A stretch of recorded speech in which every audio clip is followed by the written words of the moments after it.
So guys welcome back and this side और विजय है और आप सभी लोगों का दोबारा से ई पाठशाला के चैनल पे बहुत बहुत स्वागत है। नाइन्थ और टेंथ क्लास की एसएसटी की सीरीज जो है बहुत काफ़ी समय से डिमांड में थी। फाइनली वी हैव स्टार्टेड और बिफोर स्टार्टिंग दिस सीरीज आप सभी लोगों को मैं ई पाठशाला चैनल पे ये भी बताना चाहता हूँ कि हम 9th 10th 6th to 8th English science maths SST सारी चीज़ें स्टार्ट कर रहे हैं। तो 9 to 10th का जो पेपर है आपको पता है कि इस बार टर्म 1 और टर्म 2 के अकॉर्डिंग चीज़ें आ रही है और ये जो मास्टर प्लान है 9th और 10th क्लास के बच्चों के लिए रिगार्डिंग सोशल साइंस, तो हमें क्या पढ़ना चाहिए, कितना पढ़ना चाहिए, वो हमें जानना ज़रूरी है। And all I know that कि आप सभी लोगों को काफ़ी अच्छे तरीके से ये अवेयर होगा कि टर्म 1 का और टर्म 2 का सिलेबस क्या है, बट बिकॉज हम ई पाठशाला के चैनल पे एक नया सीरीज स्टार्ट कर रहे हैं, so that is why before starting this हमारे चैनल पे पढ़ते समय सोशल साइंस के लिए आप क्या ट्रिक्स एंड ट्रिक देखेंगे। आपको पता है कि 11th 12th का हिस्ट्री जो है ई पाठशाला चैनल पे बिल्कुल बेस्ट तरीके से पढ़ाया जाता है, तो 9th और 10th का जो सोशल साइंस होगा वो मैं आपको पढ़ाऊँगा।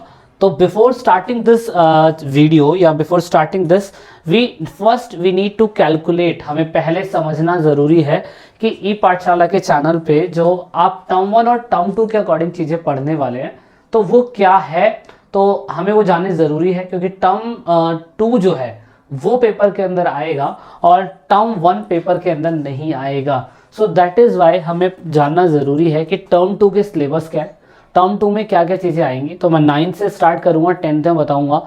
कुछ बेसिक मैप भी है जो बच्चों को नहीं पता है ना।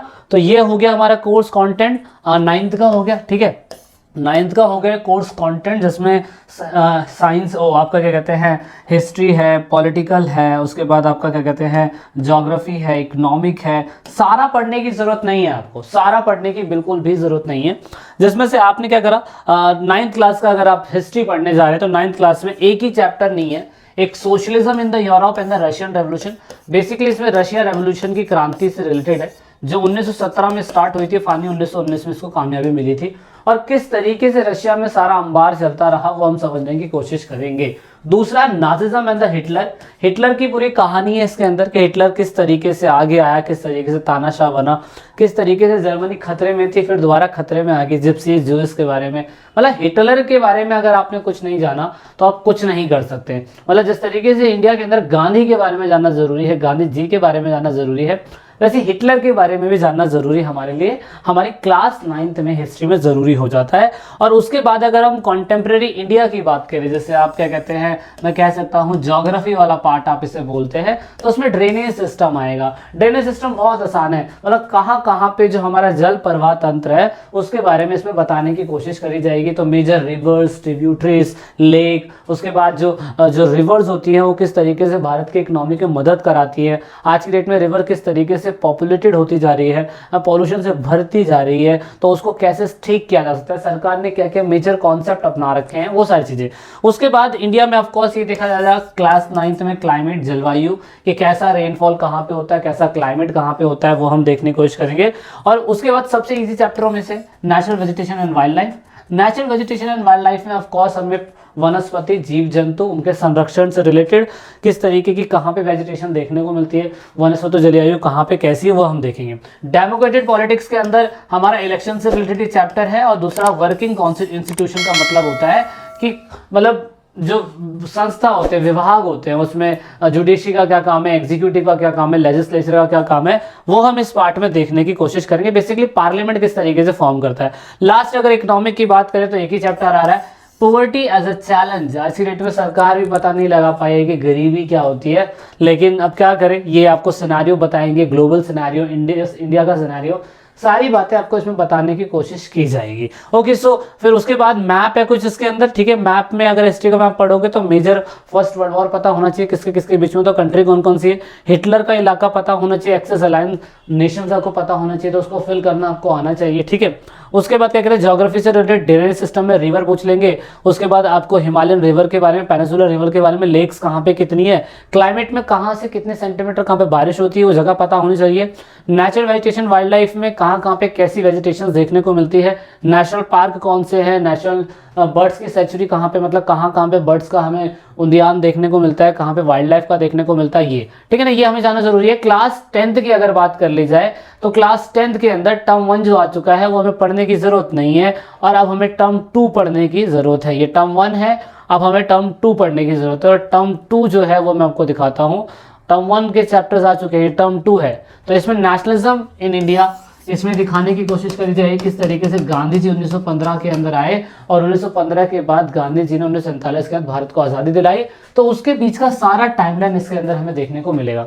अब ये थोड़ा सा इंपॉर्टेंट इसलिए, सेकंड सेक्शन जो है livelihood economic and section society sorry, तो इसमें making and the global world है और एज ऑफ द इंडस्ट्रियलाइजेशन है। तो मैं आप सभी को ये बोलना चाहता हूँ कि फाइनल एग्जाम का अगर प्रिपरेशन कर रहे हैं तो इन दोनों चैप्टर को ना भी पढ़ेंगे तो भी चलेगा, क्योंकि ये जो है ना, ये सिर्फ पीरियोडिक टेस्ट के अंदर आना था चैप्टर, और फाइनल एग्जाम में नहीं आएगा।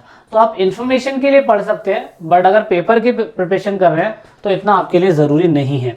उसके बाद अगर बात करें हम ज्योग्राफी की, तो ऑफकोर्स मिनरल एंड रिसोर्स, मतलब मिनरल्स कौन कौन से होते हैं, रिसोर्स कहाँ कहाँ पे पाए जाते हैं, वो सारी बातें हम इसमें देखने की कोशिश करेंगे। उसके बाद उसको बचाने की जरूरत कैसे पड़ती है, मैन्युफैक्चरिंग इंडस्ट्रीज जो डिपेंड करती है सेकेंडरी एक्टिविटी के ऊपर, उसमें इस पर फोकस करा जाएगा। लाइफ लाइन ऑफ इकोनॉमिक, जिस तरीके से railways, roadways, Airways, waterways, pipeline, इसमें बताने की कोशिश करी कि देश चलता कैसे है, उसकी लाइफ लाइन क्या है, 10th क्लास में ये समझाने की कोशिश करी गई। उसके बाद लास्ट में डेमोक्रेटिक पॉलिटिक्स में पॉलिटिकल पार्टी जितनी भारत के अंदर है वो, और उसके बाद अगर डेमोक्रेसी है तो उसके परिणाम हमें क्या देखने को मिलते हैं वो हम देखेंगे। इकोनॉमिक में मनी एंड द क्रेडिट, पैसा कैसे फॉर्म हुआ, मीडियम ऑफ एक्सचेंज के लिए पैसा काम कैसे करता है, और ये भी बताएंगे कि किस तरीके से क्रेडिट होता है, किस तरीके से लेन देन होता है, पैसे का कॉन्सेप्ट समझना पड़ेगा जो इकोनॉमिक पे काम करता है।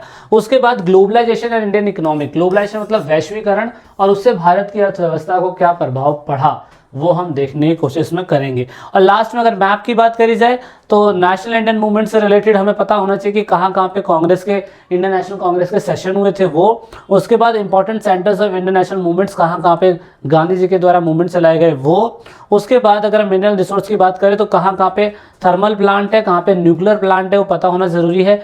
मैन्युफैक्चरिंग इंडस्ट्रीज के अंदर टेक्सटाइल इंडस्ट्रीज कहाँ पे है, स्टील इंडस्ट्री कहाँ पे है, सॉफ्टवेयर टेक्नोलॉजी इंडस्ट्रीज कहाँ पे है, और लाइफलाइन वाले में कहाँ कहाँ पे मेन बंदरगाह है, कहाँ कहाँ पे मेन इंटरनेशनल एयरपोर्ट्स है। ये सारी चीज़ें हमें पढ़नी पड़ेगी। And everything each and every part we will discuss in our videos lecture, ठीक है। हम सारी बातें डिस्कस करने की कोशिश करेंगे ई पाठशाला के चैनल पे। और अभी सिर्फ मैंने आपको ये चीज़ें इसलिए बताई थी ताकि एटलीस्ट आपको इतना तो पता होना कि चैप्टर के अंदर क्या क्या चीज़ें आ रही है, क्योंकि बच्चों को यही नहीं पता है ना। तो हम डिस्कस करेंगे, उन्हें ख़त्म करेंगे सारी चीज़ों को, देन फाइनली हम रिवाइज करेंगे, ठीक है। सो अभी तक के वीडियो के अंदर इतना ही है, ठीक है। तो हम सिलेबस स्टार्ट करेंगे तो आपको सारी चीज़ें समझ में आती चली जाएगी एक एक करके। पहले हिस्ट्री स्टार्ट करेंगे, फिर पॉलिटिकल, उसके बाद ज्योग्राफी, फिर इकोनॉमिक, ऐसी चीज़ें स्टार्ट हो जाएगी। बिफोर एग्जाम सारी चीज़ें खत्म होंगी, ठीक है। तो जय हिंद, जय भारत, वंदे मातरम, भारत माता की जय। और जैसा आपको वीडियो पसंद आ रही है हम कोशिश करेंगे उसको और अच्छा डिलीवर करने की, ठीक है। This is it in this video.